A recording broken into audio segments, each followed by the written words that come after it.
What exactly did you see in terms of the video of the second strike? Were there survivors? I saw two survivors trying to flip a boat loaded with drugs bound for the United States back over so they could stay in the fight. That's patently ridiculous. I mean, that's not true in your view. Gosh, Admiral Bradley didn't even pretend that was the case. That at the end there is Representative Adam Smith pouring cold water over Senator Old St. Nick's lie there that he saw these two survivors of the initial strike against their supposed drug boat desperately trying to turn it back over so they could like dog paddle the drugs to the US coast or something. Absolutely absurd, a complete fabrication. Tom Cotton should be in trouble over that. But we'll get to more of what's come out about those strikes and how much worse, I would say, implicated Pete Hegseth is. Before we jump into the specifics though, Cenk, what do you make of the Tom Cotton of it all? Yeah, so now that the representatives have seen the tape of what happened and Admiral Bradley has testified, some things are much, much clearer. How long between the two bombings, for example? How clear was it that it was intentional murder? We have those details for you. Now there's no question about them. But also, there's something in this report, unfortunately, that might let them all get away with it. So I'm going to explain that one as well. So let's get you all the story details first. Yeah, I'm going to be interested to see what that is because as I've been trying to caution people as we've been talking about this all this week, the argument right now is over whether those last two men were murdered. I just want to remind everyone, the first 9 men were murdered. Tom Cotton is a pathetic weenie of a weasel saying they were trying to get back into the fight. There's no fight. There's no fight because this isn't a war and they're not combatants and it's not a warship and they didn't have weapons and it wasn't self-defense. This is just murder.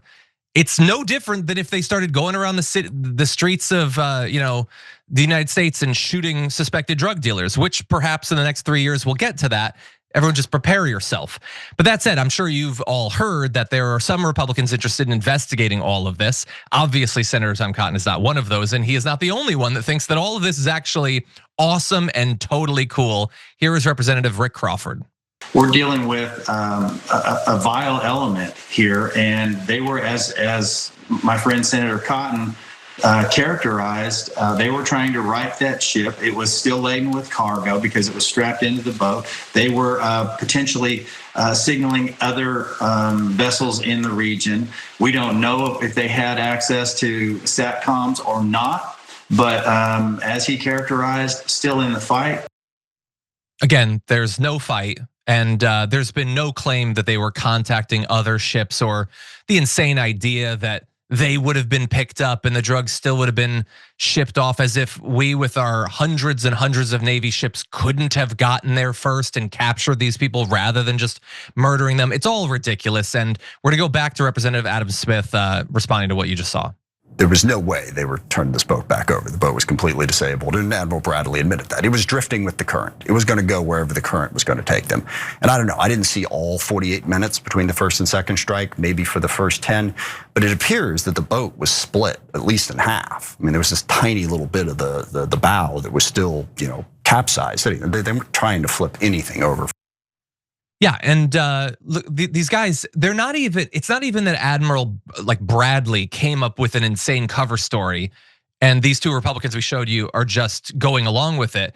They're just making up extra stuff that they weren't even briefed on. And they saw the video. There was no evidence presented of any radio or communications devices, anything like that. They're just, I guess they believe that they're fully safe. They can make up anything they want, say anything they want, and there's gonna be no consequences if what they're doing is defending the administration from, I think, some very justified scrutiny. We have more details, but Cenk, what do you make of all that? Yeah, so now we know the boat was basically broken in half, and there was no radio, there was no telephone, or nothing. They couldn't get in touch with anybody else. As John pointed out, there's no weapons in the first place. No, and I couldn't agree more with John. The first 9 are murder, of course. 21% of those boats that are stopped have nothing to do with drugs. Now you can say, hey, look at that. You know what? 8 out of 10 times they are drug dealers. First of all, that is not a justification to murder someone. Otherwise, we could just go to a suspected drug dealer in the street, or a convicted drug dealer and just shoot him in the head. And we don't do that in America. That's not anywhere near what we normally do in America, right? Even if they're convicted, you can't shoot them in the head or drop a bomb on them. Like, this is what I mean by the Israelification of our policy. Like, now when we drop bombs on people, they're like, well, that's not murder. Yes, it is. That's, if a terrorist does it with a gun or a sword or something like that, then that's murder. But when we do it with a bomb, it's not murder. That's lunatic talk. It's definitely murder. But on the two that are defenseless, we have such clear laws in America and in our military laws, not Venezuela's, not anybody else's, that says so specifically, not just that you cannot kill people who are defenseless, but also says that people who are shipwrecked cannot be killed. And now that the congressmen have seen the video, there is absolutely no question. There is a 0% question that they were shipwrecked, and we killed them anyway.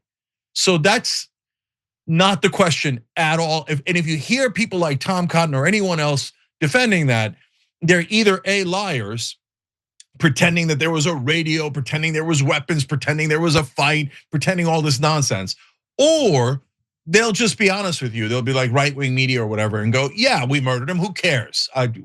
You know what, they were gonna kill us, man. Those boats can go about 100 miles. US is 2,000 miles away. None of those boats are even coming to America. The whole thing's a lie. Okay, so lie on top of lie to justify needless brutality. But for what? For what? To invade Venezuela so that the multinational oil corporations can steal their oil. How many times have we done this? And by the way, if you don't know, we did this in the 1950s to Iran.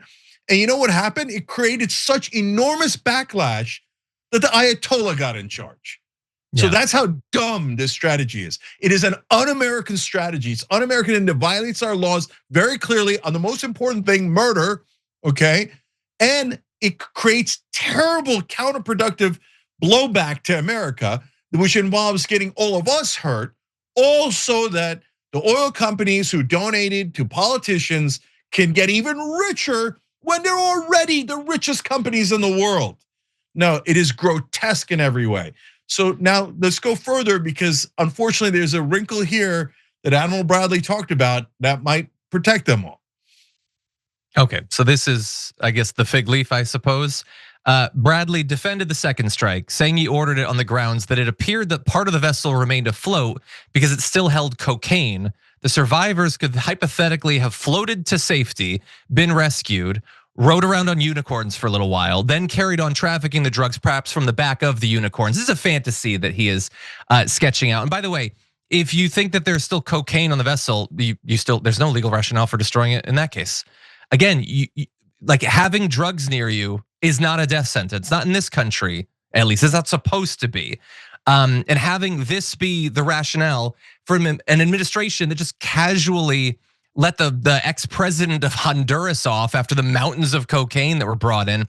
This is all insane. And for any like young MAGA people who are like looking back on like past Republicans, like, oh, you pathetic neocons with your George W. Bush, just wake up, that's you now.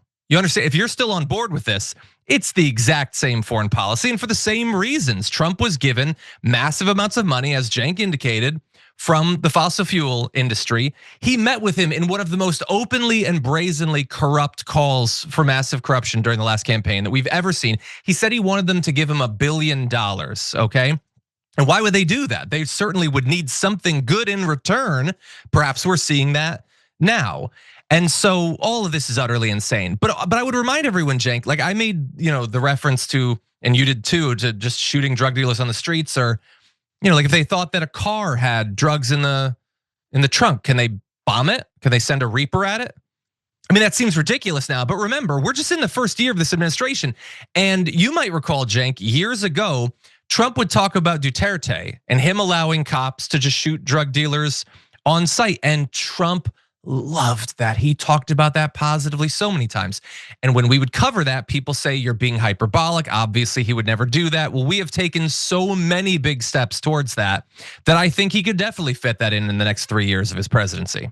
Yeah, no, that's what this is. No ands, ifs, or buts. It's just oh, I think there's drugs on you, so I'm going to kill you.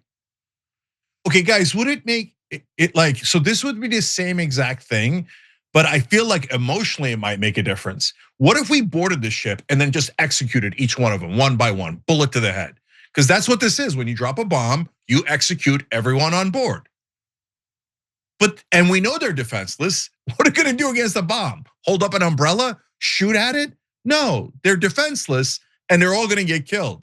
So yeah, Trump is doing Duterte. And then the next graphic shows you one source with direct knowledge of the briefing called that rationale about, oh, they're gonna flip the boat back, half the boat back over, they're gonna go find rescue and then continue with the drugs.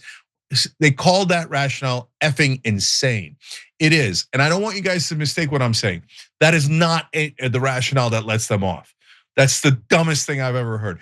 Oh, so they might, if they were rescued at a later time, continue with drugs, which again, could never reach America, and so how is that a justification for murdering them anyway? So unfortunately, John, the loophole is this. Admiral Bradley said in the hearings that he specifically asked JAG, that is the lawyer for the military, is this legal? And the lawyer said yes. Okay, now the lawyer is dead wrong.